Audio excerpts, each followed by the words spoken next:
I would like to welcome everyone to the October 17th, 2016 meeting of the Gaston County Board of Education. To my left is Mr. Jeff Ramsey, Vice Chair, and I would like to introduce the rest of the board members. Mr. Lee Dedman, Mr. Chris Howe, Mr. Mark Upchurch, Dot Guthrie, and Dot Cherry. And on behalf of the board, we'd like to welcome everyone here this evening, the ones that are watching at home and the ones that are actually present in our boardroom. Our next order of business would be to adopt the agenda, and this will be an action item, and I will need this in the form of a motion. Oh, I'm sorry, I messed up. Mr. Booker's going to lead us in our pledge and invocation. Thank you, Mr. Chair. Members of the board, I'll break tradition a little bit tonight. The eastern part of our state is still in a lot of hurt, particularly school systems. I was speaking with the superintendent, and their entire maintenance facility was washed away. All their vehicles, it took their print shop down and everything, and they're the 6th largest district in the state. It will take a long time for us to recover from this, and so if we could have a brief moment of silence and remembrance of all those folks, the tragic lives that have been lost, but just the pain that will go on as we try to deal with that tragedy. So if you'll join me in a prayer.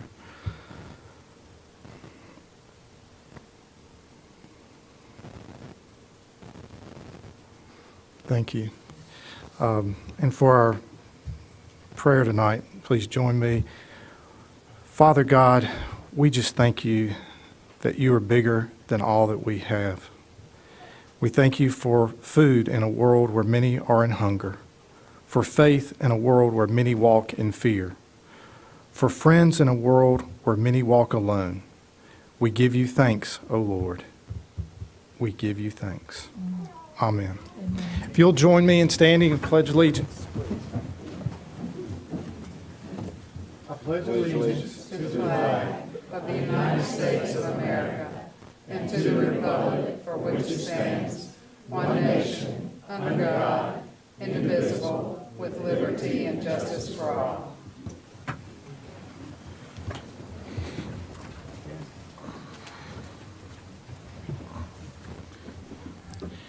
Now let me get back started. Our next order of business will be to adopt the agenda, and this will be an action item, and I will need this in the form of a motion.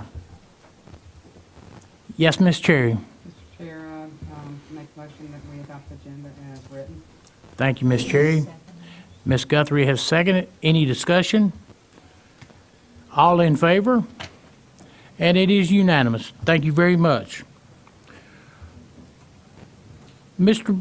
Booker, I would like to turn it over to you for good news.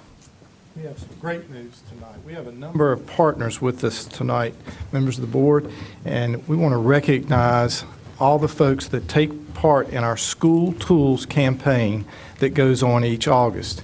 This year's campaign was especially successful, and we want to recognize 7 of our community partners.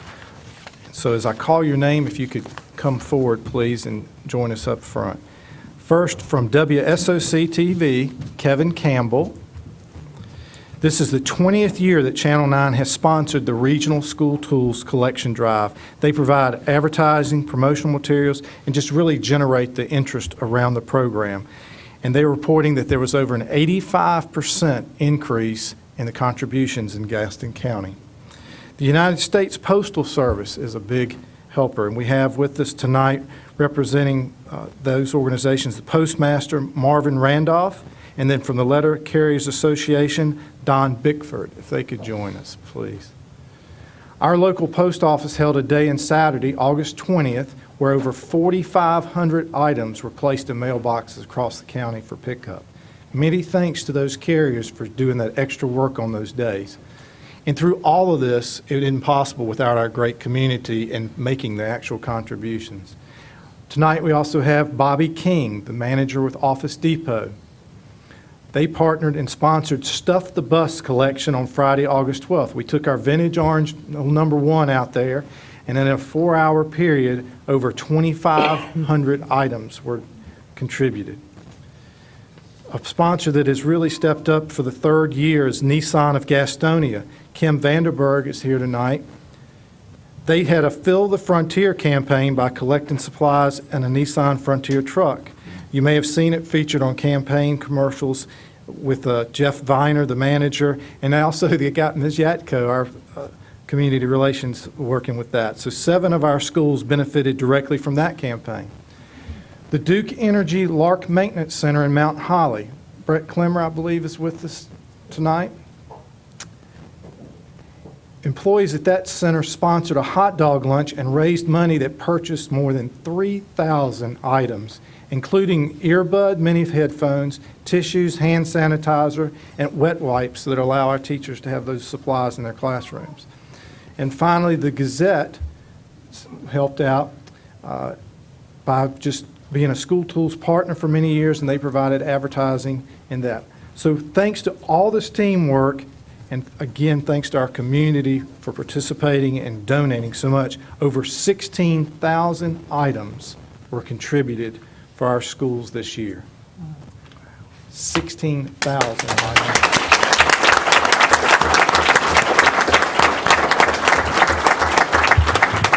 Ms. Sherry? Well, I want to say we are very blessed to have wonderful partners to help us help the children that aren't quite as blessed so that they can get a leg up, do what they need to do in school, and help us get them educated. Thank you so very much on behalf of our chairman, Mr. Lutz, our superintendent, Mr. Booker, and the rest of the board. We hope that you will continue to do this. We'll be more than happy to let you. Thank you so very much. We'll be back. Oh, good. Thank you. Good, good. And I'm going to hand you, and then I'll read the last one, if I may. Did I give them? Am I messing them up already? I'm blaming that on Todd. He's handing them over. Yeah.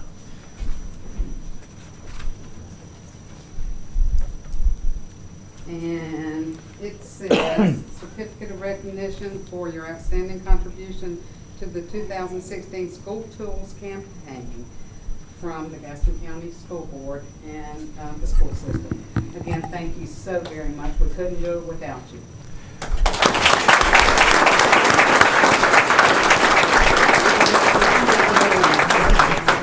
And if I could ask Ms. Yatko to join them, please. She coordinated all this effort on behalf of the school systems. Valerie does a lot with our mentor program and many other community things.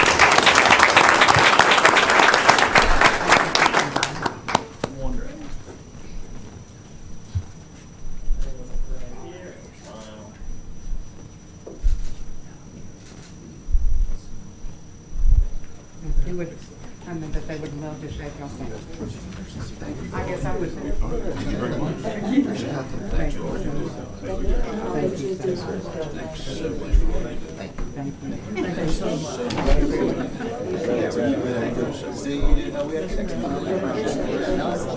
Thank you very much. We do appreciate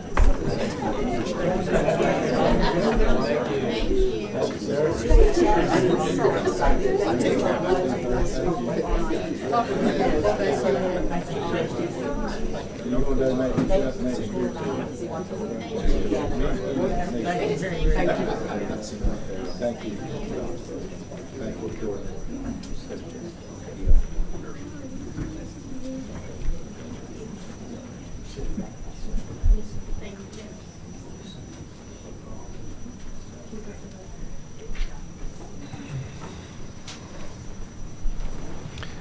Members of the board, we are very fortunate to have the community support like that, but I can tell you we have folks working with our community every day, and tonight we have the pleasure of recognizing some folks that are the unsung heroes behind a lot that goes in our classroom.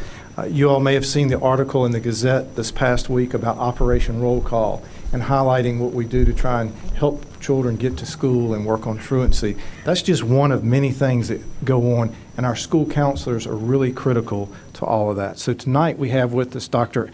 Amy Parker, who is our Director of School Counseling.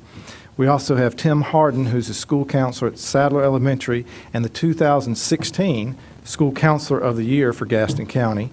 He's also the Southwest Region Vice President for the North Carolina School Counselor Association.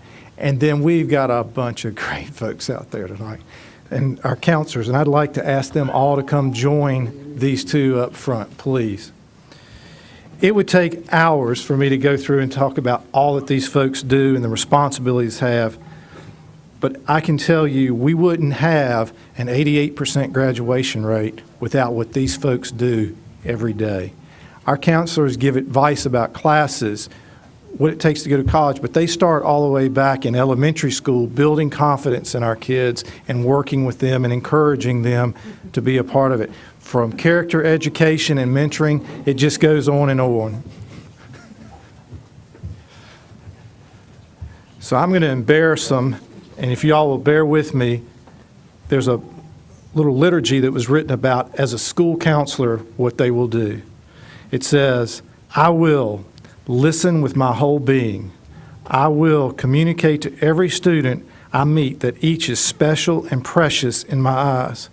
I will encourage and support the students when they feel despair. I will correct gently and point them in a direction that is true to their own life spirit. I will parent those who need it and befriend those who have lost faith in adults. I will keep my promises to them. I will be there when everyone else loses heart and turns away from them. I will point their eyes to their own beautiful selves. I will affirm every creative spark that emanates from their mouths and their actions. I will believe in students' dreams and persist in assisting them to imagine what some say is impossible. I will see miracles that they perform in everyday tasks at home and at school. I will remind the students that they can get along with each other no matter what the problem. I will give the students I meet each day a chance to be happy, successful, and caring people. I will love the students always. This poem does a great job of talking about what our counselors mean to our school system and to our students. And at this time, I'd invite Ms. Guthrie to present a frame creed for them. Before I present, I must say several things. As Director of Student Support Services many years ago, we started Operation Roll Call, and I'm very proud of that. Also, I wore red today because I know this is Red Ribbon Week. And I want you to know that we are very proud of you, counselors, because the little people love you. The middle-sized people develop relationships with you. And the older students trust you because you have so much to offer them as they mold their futures. And we want you to know that we greatly appreciate all that you do each and every day. Thank you very much. And on behalf of the board chair, Kenny Lutz, our superintendent, and my co-workers, co-board members, I would like to present this to you, Dr. Parker, and I was also told to bring up the school counselor of the year. And we're so proud of you. Little people love you, and we depend on you to help us make our years successful.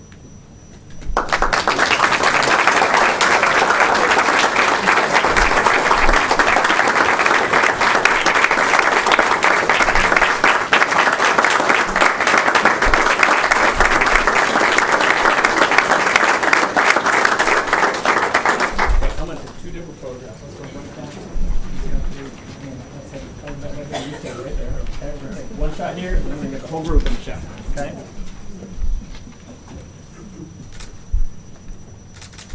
Okay, great.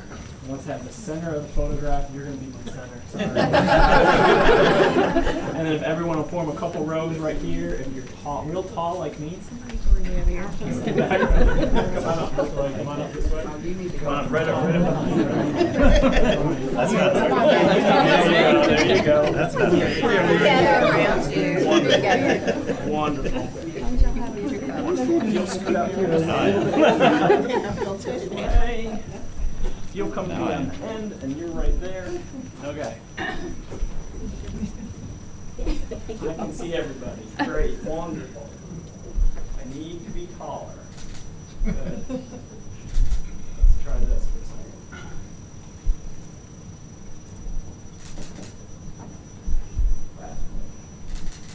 Thank you all very much. Now, with all that money you help our seniors get, you need to shake hands.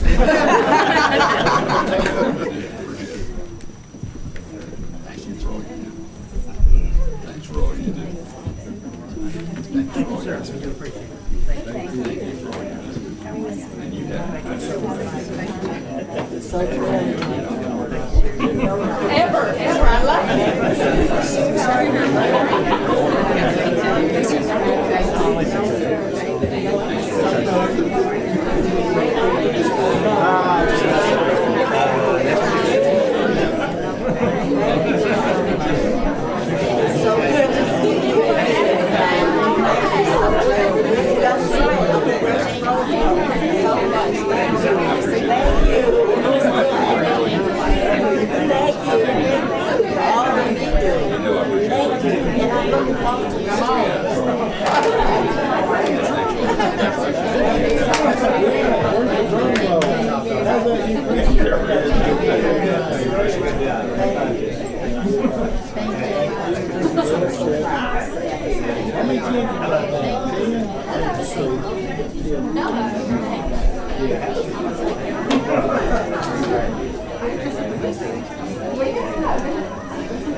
Dr. Parker.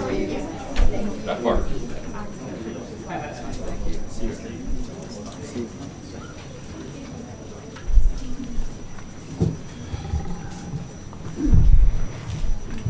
Well, ladies and gentlemen, we have one more item for good news tonight. And we're going to recognize a group that doesn't get recognized very often in our district. During the recent district meeting of the North Carolina School Board Association, there were only 3 boards of education in the Charlotte region who were recognized to receive the prestigious Gold Bell Award. The award recognizes Board of Educations for what is deemed to be whole board training and outstanding school boardmanship. All 9 of our board members completed the required training and demonstrating commitment and excellence in their role as elected members of the Board of Education. So we were presented this plaque by the North Carolina School Board Association in recognition of you all's work and your commitment to living up to the standards that they set. So we appreciate that and wanted to take a moment and acknowledge your hard work. So thank you. We're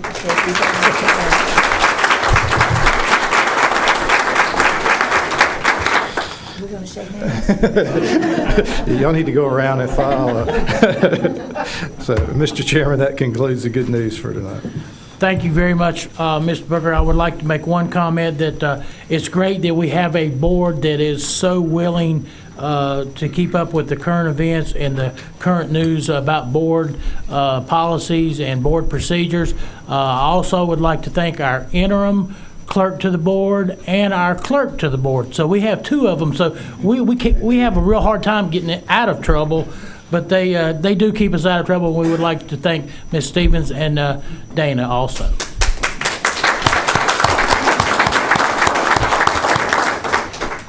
Our next item on the agenda is the approval and correction of our minutes.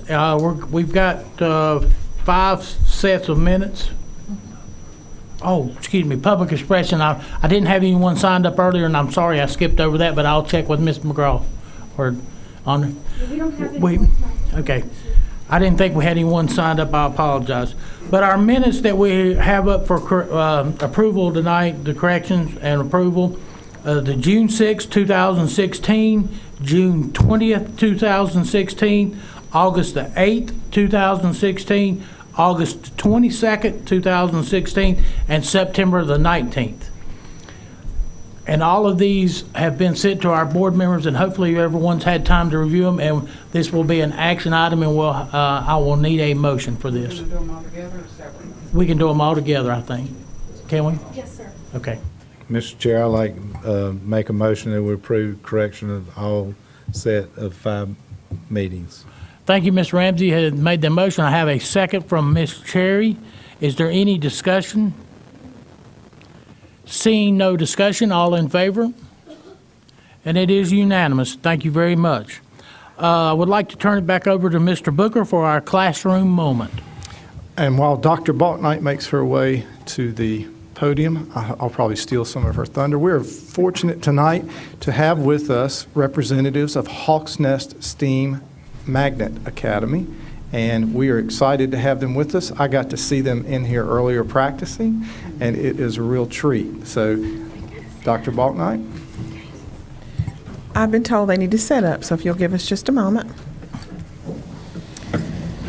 Chairman Lutz, Superintendent Booker, and board members, I would like to say that we are thrilled to have our first classroom moment from Hawks Nest STEAM Academy. I'd like to thank the parents on the front end for your first experience to support your students at Hawks Nest. We've only heard great things about the students as they've transitioned into Hawks Nest.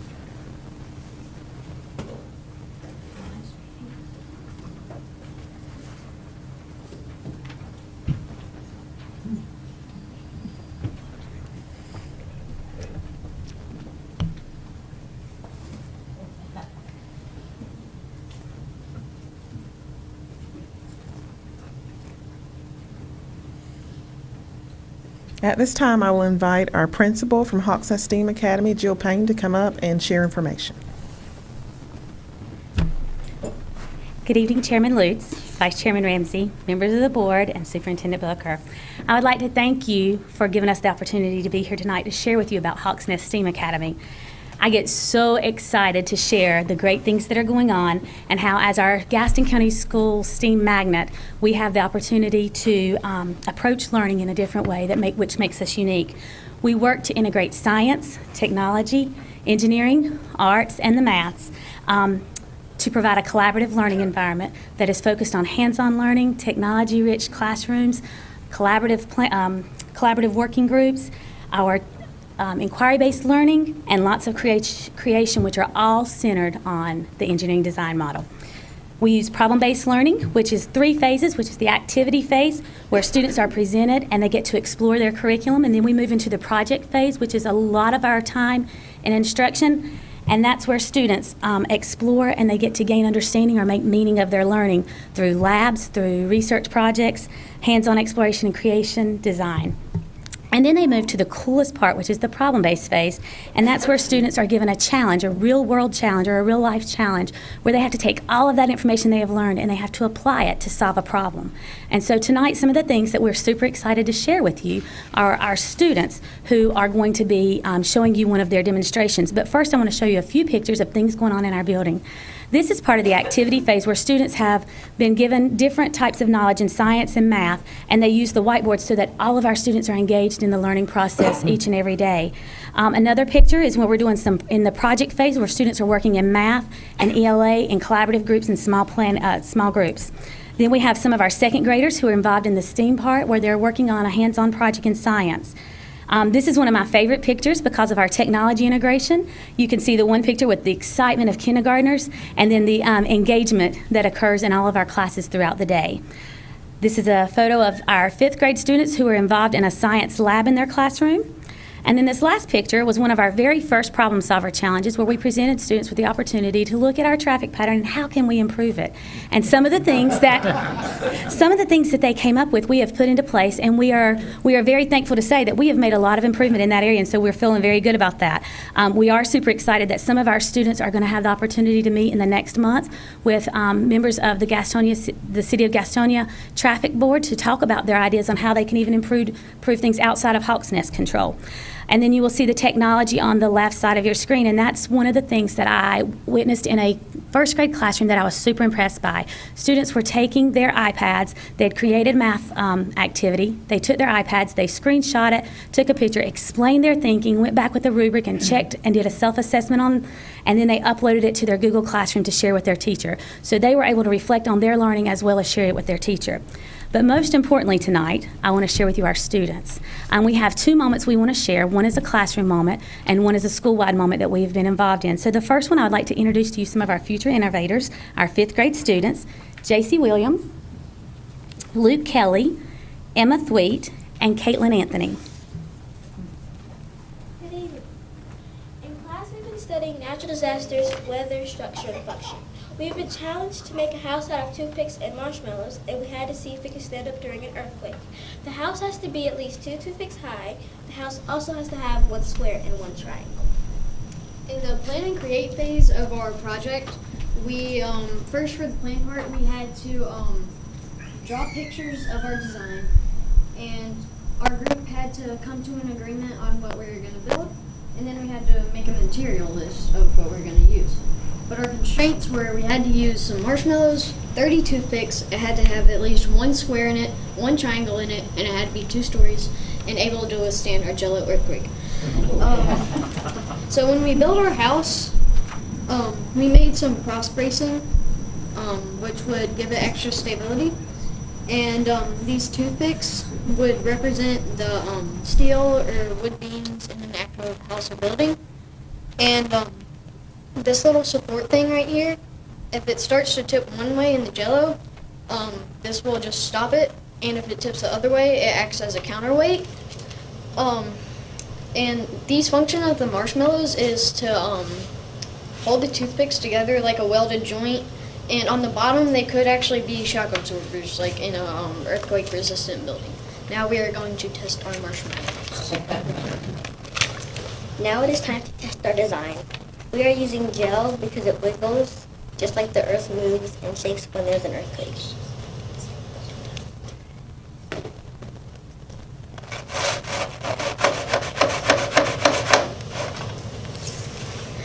As you can see, our building was successful.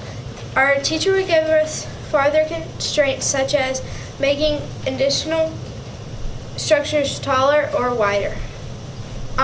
If the building did not stand, we would go back to our plan and see what happened. We would talk about what happened, make changes, and then go back and try it again. Thank you, ladies and gentlemen.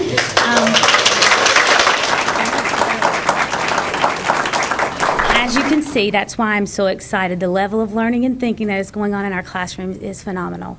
Another thing that we would like to share with you is something that our 5th grade students and their teachers launched this with our school-wide thing, and it's the World Cardboard Challenge and International Day of Play. And there's a lot of pictures up there, but we also have some examples here for you.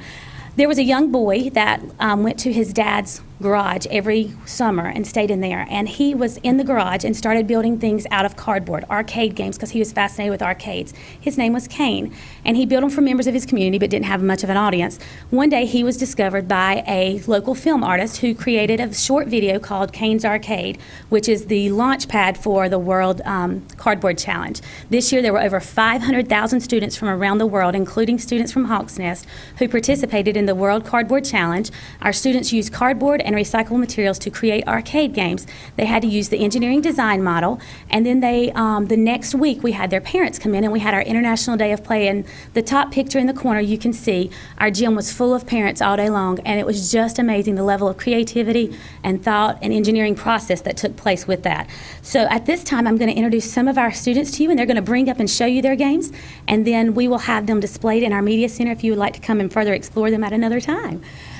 First, I would like to call Isabel Simmons. She has her foosball game. If you'll carry your game up and show them, please, ma'am. And Tucker Peoples, he's bringing in one of his class creations. Slow down, Isabel, so they can see. There you go. Hey, Isabel, come here. Will you show it to them again? Come here. It's okay. Good job, chick. They want to see what awesome work you did. Look at that. That is awesome. And Tucker Peoples is one of our kindergartners. Tucker, would you like to go and show them just walk in front of them and you can hold up your golf club for them. Tucker and his class created a putt-putt course. And so they took cardboard and they painted it, and they took paper towel rolls. He told me today that they took toilet paper rolls, but they have to be big because we've got tall people. And they used recyclable plastic, and you can go around and show the rest of them. Good job. And then I have Samuel Best, he created a skee ball table, and it actually works with he used the corrugated cardboard underneath to have the balls roll back to you. So that was fabulous. And he's going to help Alexandria Otis take her game. She brought her Pokemon Land game that her classroom created with their pieces. And if y'all want to open up that game board so they can see it. Got it. Alexandria, can you open that up? Thank you, ma'am. You can go show them what your class created, can you?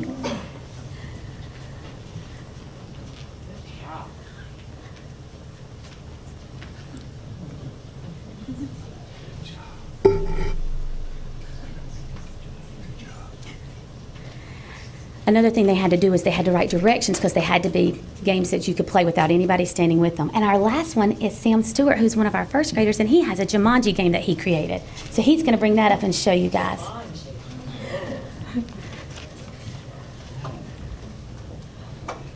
And the game board's inside with all of the pieces to play.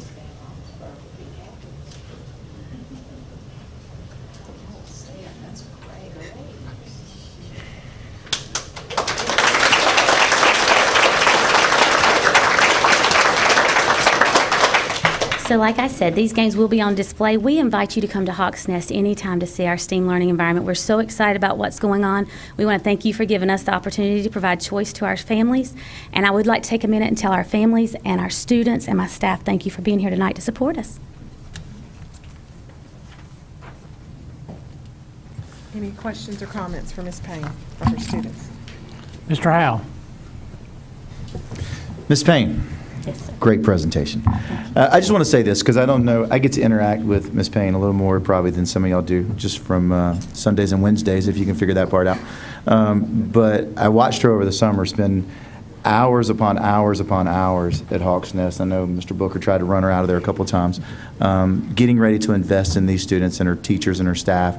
And so great job. I love what Hawks Nest represents as far as our county. I think it's not just a Hawks Nest thing. I think when we travel around other elementary schools, we see them implementing the same kind of environment. You just have maybe a little bit different platform to do it on. But great job to the students, great job to you. I appreciate the work and the effort you put into that school. And other than that, I have no questions. I just want to thank you very much for the presentation. Boys and girls, I am thrilled. You know why I'm so thrilled? Because you allowed your thoughts to develop into something that's wonderful, and you know how to get me to your school in the afternoon. Your projects will be in the library, and of course, I am going to drop by to see all those wonderful projects, and Jumanji and Pokemon and all of the wonderful things that you're doing. Thank you so much. Ms. Cherry? Lutz, can we get Tom out here and maybe take a picture of them with their families? Sure. If we could do that right quick, I'm sure they'd like that. Todd, is that all right? He's probably.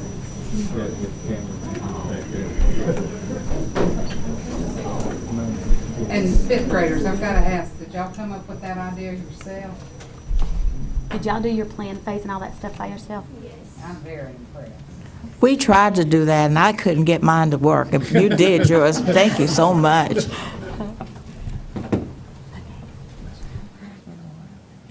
And we might Try to do it at school. please. Oh, yes.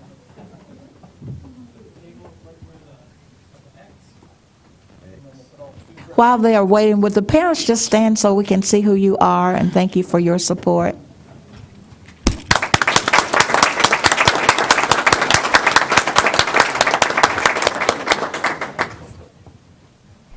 I can't wait to see all these science fair projects from Hawks Nest. Yeah, lay down and knees and golf clubs. Way to go, Tucker.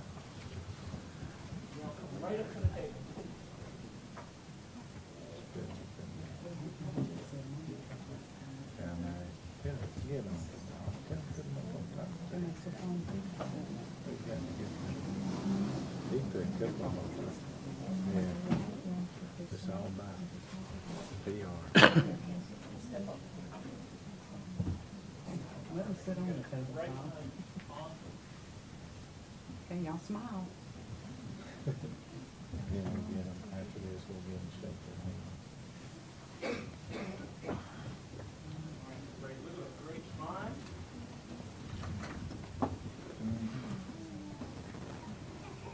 You're going to have to really get on.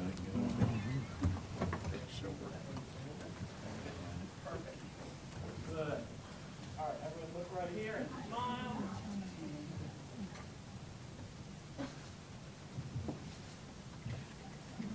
One more lap, right here.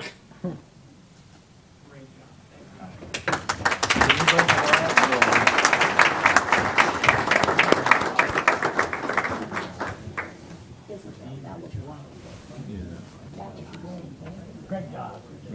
Isabel.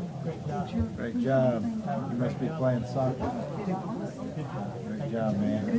You got beautiful hair. Great job. Great job. Now we're bringing the Mighty Mice with you. Y'all remember when y'all was out? Great job. You beat up on all your brothers? You got a lot of them. Great job, Tucker. Thank you so much. Great job, Miss Payne.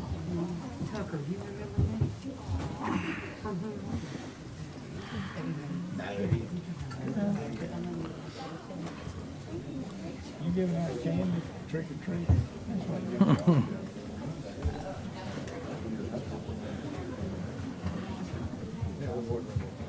Yeah. Oh, you gave them all. I saw them popping them in. Oh, no, but that's cool.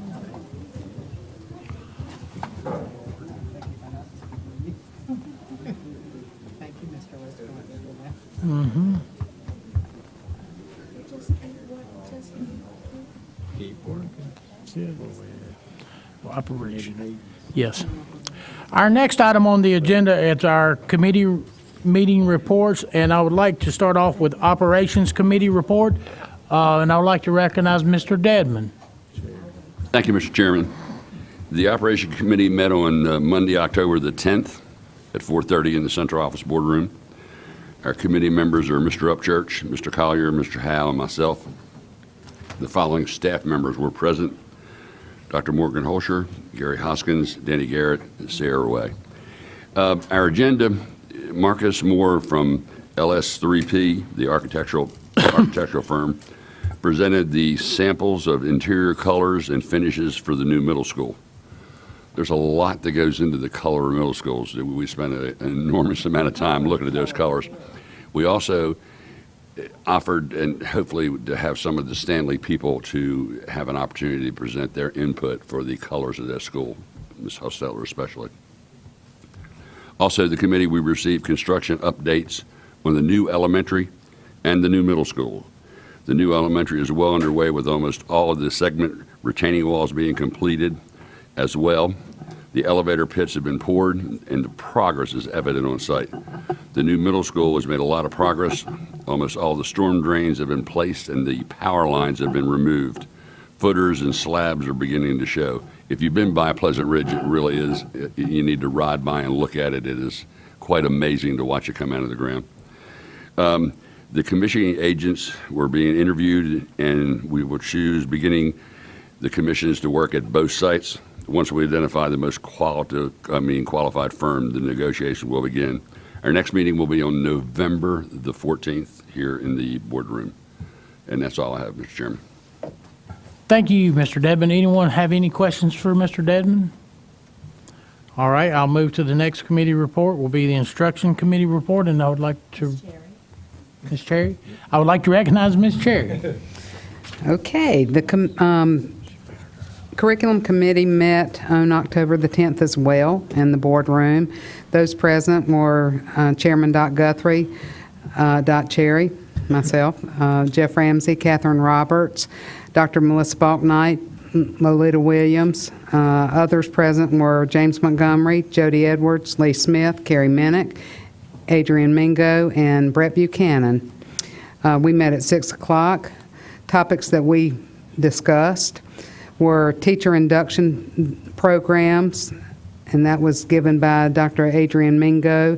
The state requires that we have a program for new teachers, beginning teachers, and these initiatives were done for over 200 new teachers, and that included new, experienced teachers that are receiving support from our district's induction program.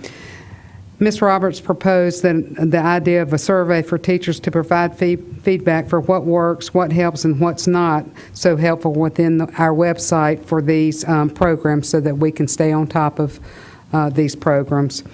Our Read to Achieve summer camp was reviewed, and that was presented by Jody Edwards. And our third grade end of camp results, we had 145 students that went on to fourth grade as own level students, which was wonderful data. In 2015, 30% of the students met growth and proficiency during our summer camp. In 2016, 37.5 of these students met growth or proficiency during the summer camp, so we had an increase this year. That was a 7.5 increase. At the end of the 2016 school year, 344 students met growth and proficiency, meaning fewer students needed summer camps. So it is evident that these summer camps are working. We will continue with them, and hopefully more families will sign up for the summer camps. Now, on that same note, Jody Edwards also reported that our BOGs, our beginning of grade testing, we want to be more successful with that. We're not showing the proficiency that we want to show. On that note, teachers are receiving unit guides and coachings to put in place with grade level standards. While working with the students to show growth, teachers are holding students more accountable for grade level standards through readers' workshops, sharing reading, interactive read aloud, and common formative assessments. And curriculum facilitators are consistently in school supporting the teachers. So we're really making a push to get those BOGs up. And finally, Brett Buchanan reported on our robotics in middle schools. We have 3,300 spots that will allow many students the opportunity to have a robotics course each year in middle school. Robotics expose students to real-life, everyday situations such as inventory control, time constraints and scheduling, recording data, hands-on activity, and teamwork. Robotic teachers have monthly professional development meetings. So this is something that we have pushed to add to our middle schools, and it has been wildly received. We closed the meeting at 5:30, and our next meeting is scheduled for October the 24th, next Monday. Thank you, Ms. Cherry. Does anyone have any questions for Ms. Cherry? Yes. Not necessarily for Ms. Cherry or Ms. Guthrie, just a comment and I guess a request. I know you reported that the third grade learning went way up, and I think that's great. 30% growth, I think is what you said. My question is concerning when, I think Mr. Booker sent us an attendance figures, an attendance chart of attendance, and as I look through fourth grade and start looking through the schools, those numbers are way up. And I know just from some previous questions that we have more third grade classes than we have fourth grade classes with the same number of students. So would it be possible for the instruction committee to go and look at what those test results are in the fourth grade when the class sizes are getting a little bigger, and how they're doing in that? Because we're putting a lot of effort in third grade, and I think we should. But is that carrying through, or does some of that attention get lost as the class size gets bigger? I know we don't have a work session coming up in November because of the election, and I'm not sure about December, but if you guys could maybe put that on the agenda, look at that, and see how that carries through. And if you're not sure of the question, I'd be more than happy to take it off air. Huh? For reading? No, just overall fourth grade, how are they doing compared to the class size they're coming out of to the class size they're going into? Percentage. Yes, ma'am. Okay. Thank you. All right, any other questions? All right, seeing no other questions, we'll move to the next item on the agenda. It is Lightspeed Web Filtering Solution, and I would like to recognize Ms. Mattson.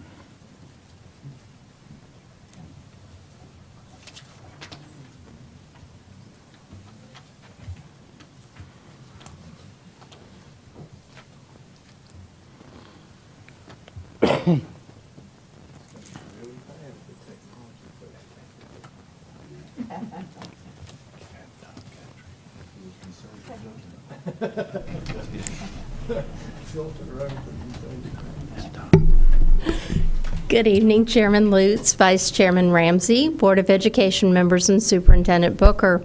I'm happy to be here with you this evening to discuss our content filter, and I have a guest standing behind me. This is Steve Bueller, one of our senior network engineers. As you know, whenever we have an initiative within the district, we always look back to our strategic plan to see if it aligns with the plan. And if you look at this graphic, you will see one of the most important characteristics is that we have safe schools and also technology integration. The web filter falls into both of these categories. The question you may ask is, why do we filter? Well, first of all, we're looking at a new product, and the name of the product is Lightspeed. This product is built purposely for the educational environment. We have a current filter now, but it is more of a broad range product. What we have to consider when we filter is our student safety, network security, enforcing our acceptable use policy, the supervision of student resources, Children's Internet Protection Act, we must be SIPA compliant, the control of traffic for bandwidth purposes, the ability to monitor all of our mobile devices, and having security for our testing. We also have many challenges with our web filter.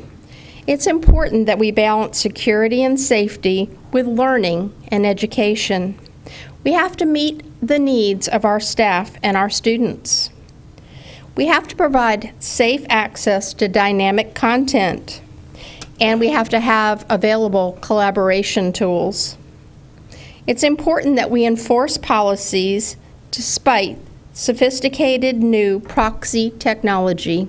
When I say that, I mean that every day someone's coming out with a new way to get around a filter and use some type of proxy avoidance. It's also important that we continue to accommodate our Bring Your Own Technology and mobile learning programs. Content filters help protect users and devices. We provide protection in a variety of ways, from piracy, from copyright infringement, from ransomware. This is something where they block access to all of your files unless you pay a ransom. Phishing, which is when you try to defraud somebody with their finances. The proxy avoidance, as I mentioned before, where you're bypassing a content filter. Botnets, where we infect a computer with malicious software. Malware, which is intended to damage or disable your network or your computer. Pornography, predators, and identity theft. We enjoy this quote. It says, "All filters overblock, all filters underblock. No filter is 100% accurate because no one agrees on what being 100% accurate is." What we try to do is ensure that overblocking doesn't hinder learning, and we try to ensure that underblocking doesn't impede safety and security. What we'll do with this new product is have a committee to review our categories that we're blocking and determine if we should release or add to. With this new project, we'll have a lot more granularity, and that will allow us to provide good educational content, but weed out the unsavory content. We will also have more detailed security reports. We'll be able to produce detailed Internet history reports whenever it's necessary. We'll continue to provide a safe and secure learning environment for our students that enhances instruction. It'll create real-life experiences with things like virtual field trips. Students can go anywhere in this world. This product will be scalable. It will go up to 20 gigs of internet connectivity. And to show you what that means, in July of 2013, our pipeline was 500 meg. July of 2014, we went to 1 gig. July of 2015, 2 gig. July of 2016, 3 gig. And for next year, we're projecting at least 4.5 gig. Thank you. Thank you very much. Questions from the board? I don't have any questions, Mr. Chair, but I just want to commend you on what you're doing by way of internet safety, and it's very important. The more devices you get, the more you're going to need as far as the gigs. As well as teachers, do you give the teachers permission? Sometimes they want to use sites that are not filtered. So when they log in, they have to log in with their name and password, so, but you still have a tracking device so that you can see what they're, Correct. I appreciate that. Thank you. Thank you. Anyone else? Ms. Cherry? Benson, how long did you say you assume that the life of this one will be? We project that it can go all the way to 20 gigs, so the hardware will exist for 5 years, but we may end up staying with the product longer, so it'll last at least 5 years. Any other questions? This is an action item, by the way.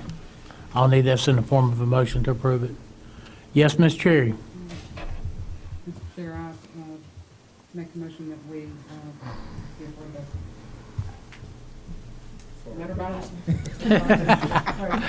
Okay. All right. I have a motion from Ms. Cherry, and I have a second from Ms. Guthrie. Any other questions, again? All in favor? And it is unanimous. Thank you very much, and we thank your department for all the hard work. Thank you very much. Thank you. Our next item on the agenda is a merit-based bonus plan, and I would like to recognize Mr. You messed me up. Mr. Hoskins. Thank you, Chairman Lutz, Vice Chairman Ramsey, members of the board, Superintendent Booker. As you recall, about 3 months ago, the General Assembly approved the state budget for 2016-2017. It was about a 200-page document.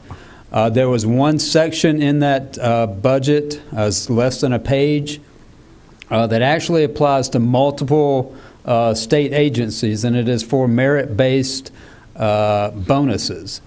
And over the last month or so, we've been working through this new provision of the law with HR and talking with other school districts to see what they are doing with their merit-based bonuses. But as a part of that, the state allotted us $318,000 to cover the state employer or the state employees portion of this merit-based bonus. A couple of the primary provisions of this bonus are that it is funded from non-recurring funds, so that it is one time only. It is payable to eligible employees, which include school-based administrators, central office, and non-certified employees. So in other parts of the budget, the 200-page budget, it addressed a lot of the compensation needs for teachers. And as a result, this specifically excludes by law any educators. And also that this must not be across the board. We have to have some merit or reason for paying these bonuses to these employees. So as I mentioned, we've been looking at other school districts. We actually have been providing other districts with our plan. They've been providing us with their plan. We specifically looked at Cleveland County, Rowan Salisbury, Kannapolis City, and also have talked to other districts which are in various phases of completion for this. And the range of those payments for those districts that we talked to is about $175 to $350. And payable dates are between December and February. So we wanted to make sure that we were cognizant of that and we're not an outlier in where everybody else is. So with that, I will let Executive Director Clinton explain to you our proposed plan. Good evening, Chairman Lutz, Vice Chair Ramsey, Superintendent Booker, and board members. I'm just going to go through our proposal that we have put together here in Gaston County. The Board of Education will award one-time merit-based bonuses to eligible employees in January 2017 in accordance with the plan outlined here in North Carolina Session Law 2016/94, Section 36(1)A. To be consistent with law, the allocation of these one-time bonuses will not be across the board.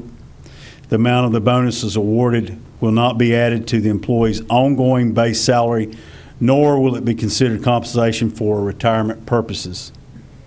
Those that are eligible, just like Mr. Hoskins just stated, are considered, are employees that are considered educators, will not be eligible for the bonus. Educators, the definition here includes all teachers and other certified employees that are paid on the state certified employee pay scale.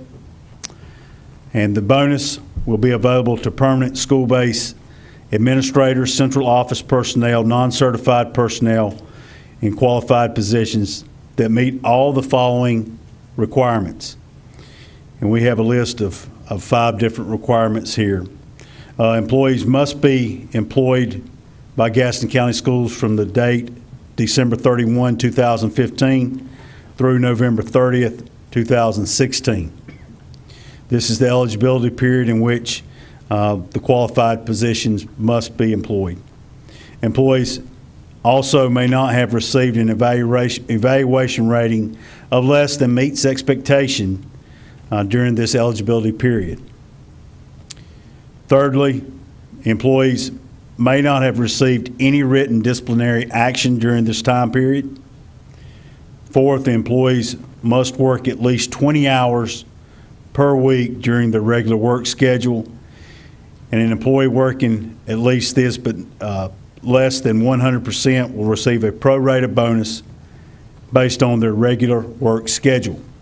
That's important to note there. And fifth, there, the employee must be in good standing with GCS as of November 30th, 2016. Other items to consider here. One of the law states that the merit-based bonuses are for state-funded personnel. The Board of Education believes that in the interest of fairness, that all of our employees, regardless of funding source, should receive this bonus. This is another very important fact simply because we do have some folks that are paid out of local funds in the same qualified positions, and we want to make sure that it's fair across the board for everyone. The one-time bonus will be paid on or about January 10th, 2017 to the eligible employees in a separate payroll. And then lastly there, the estimated amount of the one-time bonus will fluctuate between $175 pre-tax to $350 pre-tax. This is payable to each employee. The range there, I know that this is an item that can be confusing and folks can wonder why such a large range. Of course, right now, right off the bat, we don't know how many people are going to qualify for these one-time bonuses. Therefore, we can't set an exact dollar amount. And also, with the individuals receiving the pro rata amount, that will fluctuate the range as well. And so we wanted to make sure we included that for the folks. Any questions regarding this merit-based bonus? Mr. Howell? Mr. Clinton or Mr. Booker, quick 2 questions. Because some of our some of our TAs that sub are paid at a certified teacher pay for the day, they're not including that. It's whatever they were hired to be. Is that correct? That is correct. So if they got a day of certified teacher pay, then they're still in the mix. Second question is, I know on this it says it could be a local funds impact of $160,000 to $190,000. I know we have fund balance, but we also, is there enough in our budget that doesn't come from fund balance? Is it going to have to come from fund balance? And then follow up to that is, when that determination is made by the finance department and by yourself, will you come back to the board and say, hey, we're having to take this much from our budget? What we'll do is, we plan to give you a final reconciliation of what is actually expended, because you would see that in a budget transfer to fund that. To your first part of your question, it will be a combination of, we have lap salaries from vacancies, and then we would have in your budget, you already allocate a certain percentage of your fund balance to be utilized to make the budget. We always work hard to minimize that. That's where the secondary part of it. And there was an excellent question about the TA, and it was one that we had discussions. The thing, this has been through numerous gyrations of getting folks' input and trying to look at it and be as equitable as we could be in this and reward people and not penalize people. So we're trying hard on that. Any other questions for Mr. Clinton or Mr. Hoskins? This is an action item, and we will need this in the form of a motion. Mr. Chair, I'd like to make a motion that we implement the merit-based bonus plan for January 2017. Is that correct? Thank you, Mr. Ramsey. He's made the motion. I have a second from Mr. Dedman. Is there any other questions or discussion? Seeing no other questions or discussion, I would like to ask all in favor. And it is unanimous. Thank you, Mr. Hoskins. Thank you, Mr. Clinton.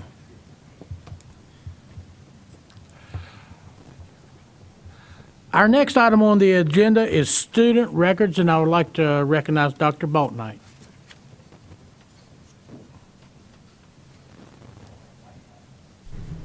Good evening again, Chairman Lutz, Superintendent Booker, and board members. I would like to invite Ms. Serbeck, our Student Assignment Coordinator, to come up at this time.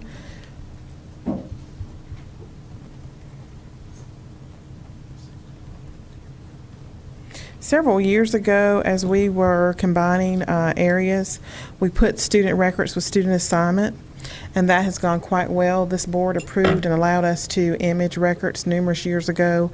That continues to be an ongoing expense. We are making, we think, great efforts to make it more user-friendly for our public, and Ms. Serbeck's going to share some of that information with you this evening. Good evening. I am very happy to have this opportunity this evening to talk to you about our process of student records. Our Office of Student Records provides certified copies to all former students, employees, universities, potential employers, colleges, and disability claims. These requests can be made online or in person.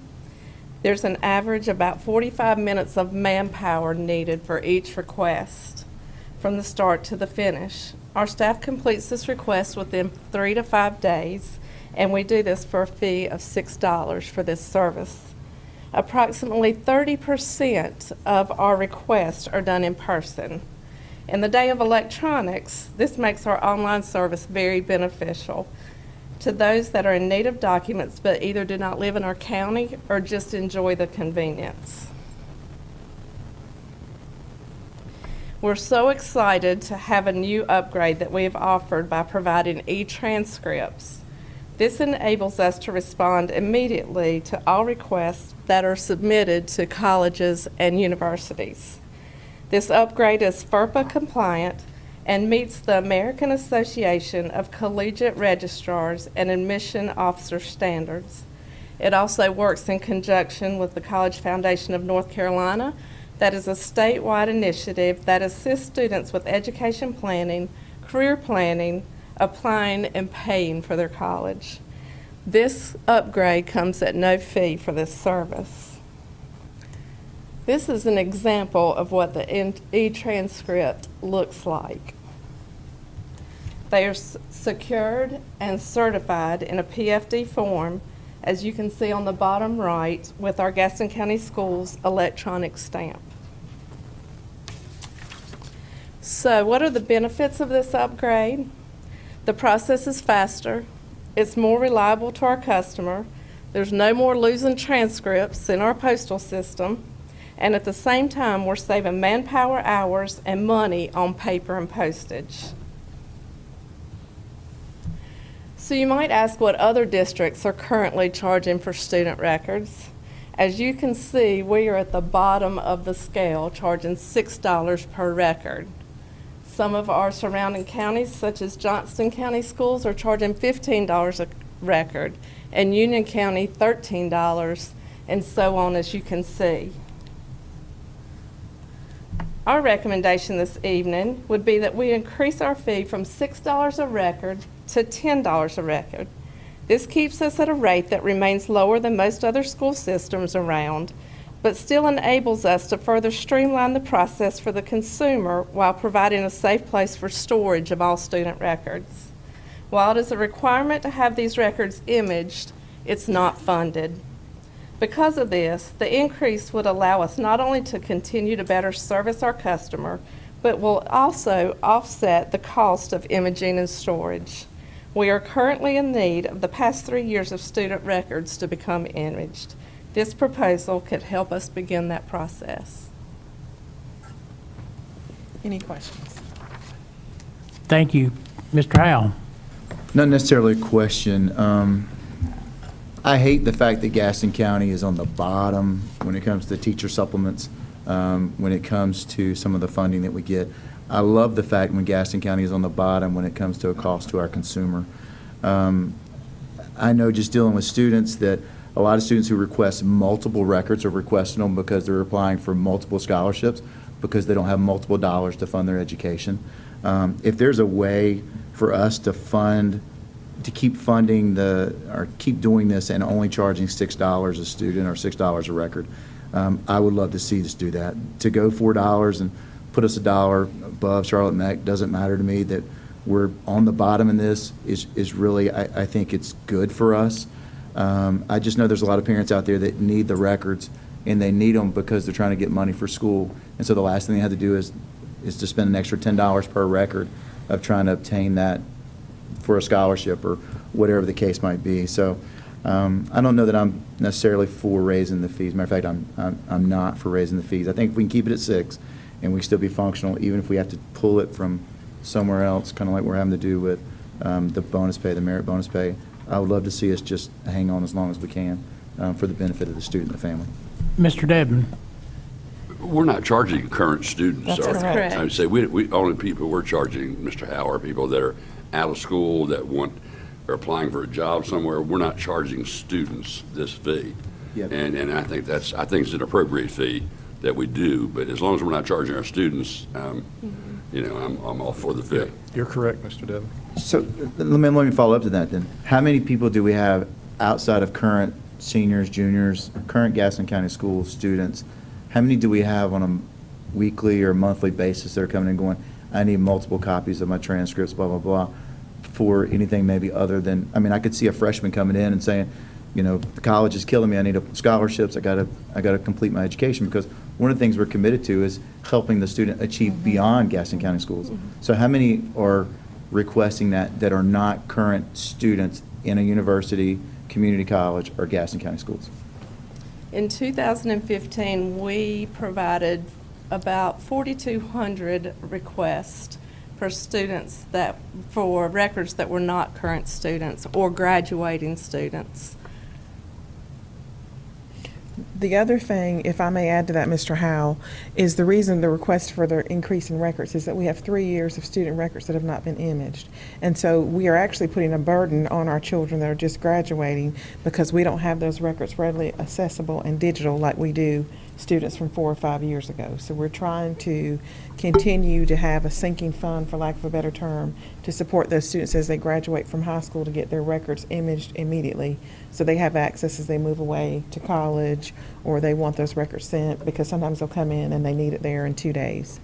I do understand what you're saying, but the cost of records, even this request will not image them all immediately, but is definitely a step in the right direction, and to have our records secure if we move forward in this direction, so in the event of a natural disaster and other things, that we can make sure that they are managed and supported.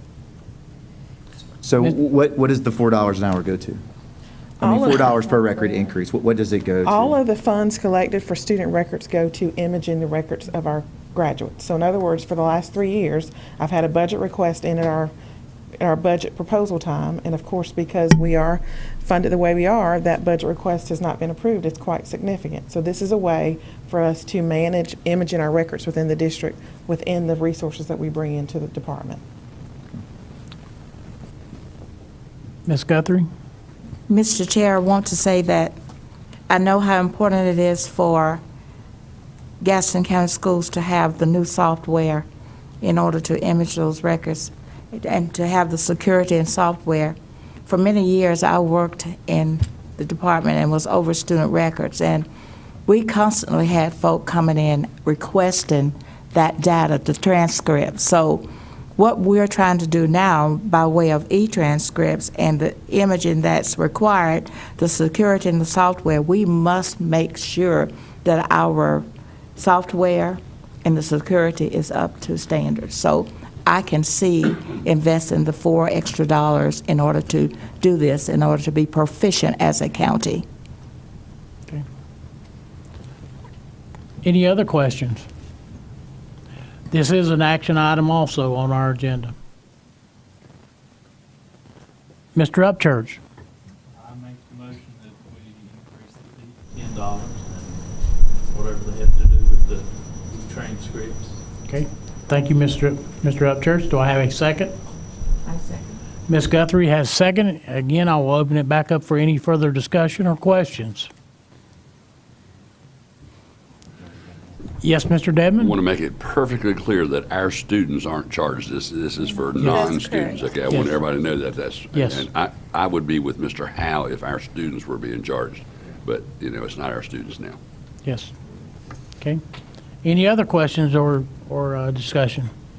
Seeing no other questions or discussion, all in favor? All opposed? Thank you. Motion passed.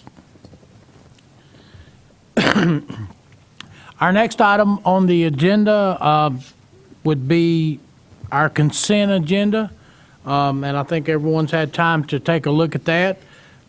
This will be an action item also, and I will entertain a motion for this.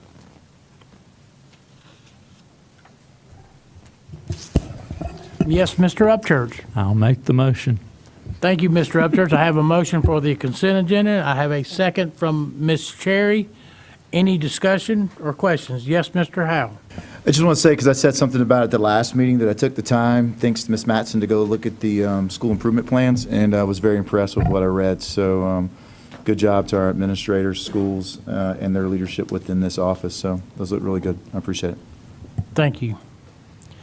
Any other discussion or questions? Seeing no other questions or discussions, all in favor? And it is unanimous, the consent agenda. Would like to turn it over to Mr. Booker for superintendent comments. Thank you. Earlier we recognized our guidance counselors, and I mentioned Operation Roll Call. I wanted to thank everyone at Bessemer City High School and the Gaston County Police Department for their participation in Operation Roll Call. A team went out and we visited homes and checked on students that had already started to exhibit absenteeism. One child already had 17 absences in this year. So when you saw that article, you need to know that this is just one example of how our guidance counselors, but particularly our social workers, work tirelessly trying to attract kids, and then having a history and understanding the kids, knowing the families. It's quite impressive to watch what we do. Had a unique, when we showed up at one of the homes, a parent was there and was quite surprised because they had moved here from another county. And they made a comment about, well, I never heard about this in the other county. And Chief Ramey stepped up and said, we care about your child's education in this county, and that's why we're here. So it was a good morning for us to see. And I just hope you all know that's just a representative sample of what hard work goes on every day by those folks.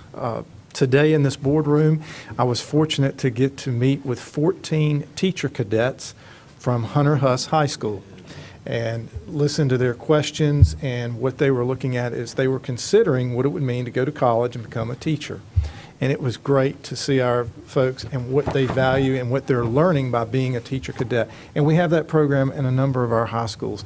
And that's great because, as Mr. Clinton and Dr. Maddox will talk about, we need all the teachers we can get, and we need to grow them and develop them. And we're very fortunate in this community that a lot of our teachers are our graduates that have come home and give back to our community. So that was a great event today. I'll encourage you all, as we finish our board meeting tonight, is the all-county high school chorus at Ashbrook High School. It will be starting at 7:30 tonight. This is the 39th year of us having this, and a big thanks goes out to the efforts of Trip McGill and then all of his colleagues that are school course directors in our community, because you watch it develop in our middle schools and then to see the high schools come together and put this on. It's a really neat program. I got to watch some of the practice earlier today, and I will look forward to being there this evening. I want to make sure that everybody understands that we have a early release day this Thursday, and our high schools will be having parent-teacher conferences from 1 to 7 p.m. It'll be a day of professional development for our elementary and middle schools. You may have received some calls, particularly from the elementaries. When you look at our calendar, there is no parent conference day on our calendar. That is another example of why you all have every year passed a resolution to give you control of our calendar. When the calendar committee met, there was no way to work in that day, because this year with the election and our schools being used as a polling place, we'll have the election day off, and then we have Veterans Day, which is another mandated holiday in that week. And it really put a crimp in right at the time when we would typically do parent-teacher conferences. So to all of our parents, we do not say that we don't want to see you for parent-teacher conferences. Each of our elementary schools has developed a schedule to see parents, and we thank our teachers for their flexibility in trying to make that available. But our parents are welcome in our schools every day to meet with our folks, because we understand how important that is. But I just wanted to give you all a little background, reminded that that's just another one of the challenges when we develop a calendar each year. Also, Mr. Howell mentioned this earlier in our meeting. Because of the election, that's your normal schedule the night before. The Board of Elections likes to be here and set up because they start early with the opening of the polls. So we do not have a board meeting on that first Monday. And then with the Thanksgiving holiday, so we've moved that meeting to the middle of the two, which is November 14th at 5:30 here in the boardroom. So that's some housekeeping. I want to tell you, our schools are doing some great things. It was neat to see Hawks Nest here, but I can promise you can see that in all of our elementary schools in some shape or form as you get out and visit them. It's just like having those kids here from Hunter Huss tonight's course. Those are just samples of what goes on every day. There's some great stuff going on in our classrooms. Tonight we have some Boy Scouts with us that are working on their citizenship badge, and it's great. We've got NCAE reps who are at each of our meetings and are participating. That's the support that you have from the teachers union. It is great to be a part of an organization that is all dedicated to seeing our community move forward through educating our children. So, Mr. Lutz, I would ask that if we could respectfully have a closed session for personnel. Thank you, Mr. Booker. Mr. Ramsey? Yes, Mr. Chair, I'd like to make a motion to go into closed session under NCGS 143-318.11A6 for discussion under personnel matters. Thank you, Mr. Ramsey. Do I have a second? Ms. Cherry has seconded. Any discussion? Seeing no discussion, all in favor? And it is unanimous. We'll be going into closed session.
Let's get the doors back open.